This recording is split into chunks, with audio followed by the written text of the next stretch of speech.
Hello, kumusta po?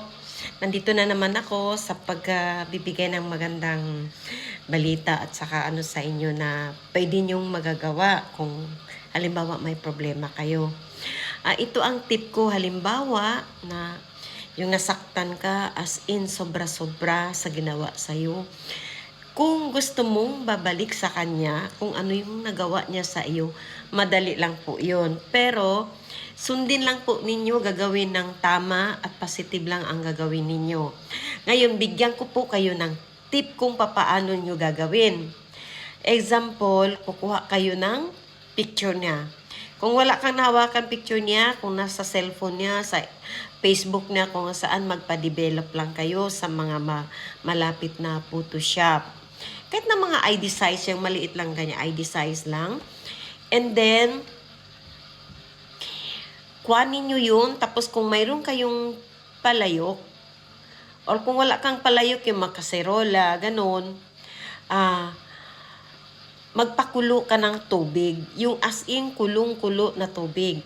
Ngayon, magkuha ka ng maliit na papel, kahit na mga ganito lang, ganito, maliit lang na papel, mga ganyan lang na papel, maliit lang. Tapos isulat mo dito ang request mo kung ano ang gusto mong gawin sa kanya na mararamdaman niya. Ngayon, pag naisulat mo na yung wish mo, halimbawa, sabihin mo na kung ano yung ginawa mo sa akin ay babalik sa'yo, pinaluha mo ako ay luluha ka din. Kung ano yung mga binigay niyang masakit sa kalooban mo, nasaktan ka, yun din ang isusulat mo para yun ang babalik sa kanya. Ngayon, pag natapos nyo ng isulat yun, kunin nyo yung picture niya, ilagay nyo yung kumplitong pangalan niya, kapanganakan sa likod, yung original na pangalan niya, tapos kumplitong pangalan, and then kapanganakan sa likod. Pagkatapos nun, kukuha kayo ng puting kandila. Pagkatapos ng puting kandila, patuluan nyo ng 13 times yung labas at saka yung talikuran ng picture niya, harap at saka likod. Patuluan nyo ng 13 na patak na kandila. Let's say, 7 sa kabila, 6 sa kabila. Ganun ba sa 13 kapatak lang ng white candle. And then, yung papel na sinulatan mo ng wish mo, ibalot mo doon ang picture niya at ilubog nyo sa kumukulong tubig. Hayaan nyo siyang mabold ng 5 minutes. Ikulo nyo siya doon, nalaan nyo siyang mag-ano ng 5 minutes. Pagkatapos nun, kukuha kayo ng maliit na garapon, yung babasagin na garapon, yung maliit lang, maliit na garapon. Pagkatapos nun, doon nyo ilagay, after ng 5 minutes sa pagkulo sa kanya, doon nyo ilagay sa garapon yung pinakuluan ninyong litrato, pati yung wish ninyo. Doon mo ilagay.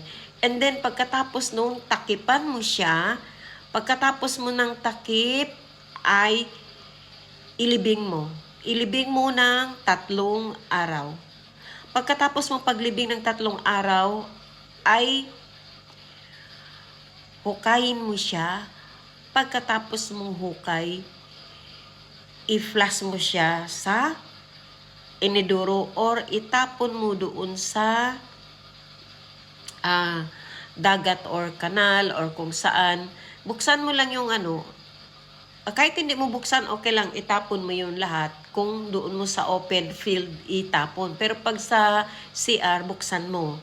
Pero mas mainam, doon mo siya itapon sa tubig na umaagos or kanal na nandoon siya. Pero, mahirap yun. Sasabihin ko sa inyo, pag yun ay ginawa ninyo, talagang magsasuffer siya until ma-realize niya at babalik sa iyo, hihingi ng tawad or makipagbalikan sa iyo. Kasi para siyang nakulong sa isang madilim na lugar, para siyang hindi makahinga, parang wala siyang ibang maisip dahil sa nararamdaman niya na sakit. Kasi kung ano yung ginawa niya sa iyo, babalik din sa kanya. So yung sign ng nasa loob siya ng garapon, hindi siya makakalabas. Kaya parang natutorture yung isip niya. So babalik at maghingi sa inyo ng sorry. And then, Kung maghingi na siya ng sorry sa inyo, mawawala na yung naramdaman niya. Or else, kung itago nyo lang yung garapon, kung maghingi siya ng sorry, pwede nyo siyang buksan at wala na, itapon na. Ganun na lang po. So, mabisa po yan. Kailangan gagawin nyo lahat. At kung gusto nyo subaybayan ang vlog ko, sa video ko, sa channel ko, tingnan nyo ang Wheel of Fortune and nandyan ang channel ko sa Wheel of Fortune. Hanapin nyo lang sa YouTube, nandyan ako. So marami kayong mapulutan ng aral doon, marami kayong matutunan doon kasi nandoon ang napakarami kong video, mga vlog ko doon. So pwede nyo yung makuhanan ng idea. Thank you, maraming salamat po. Hanggang sa muli. See you next time. Bye-bye. Happy Valentine's.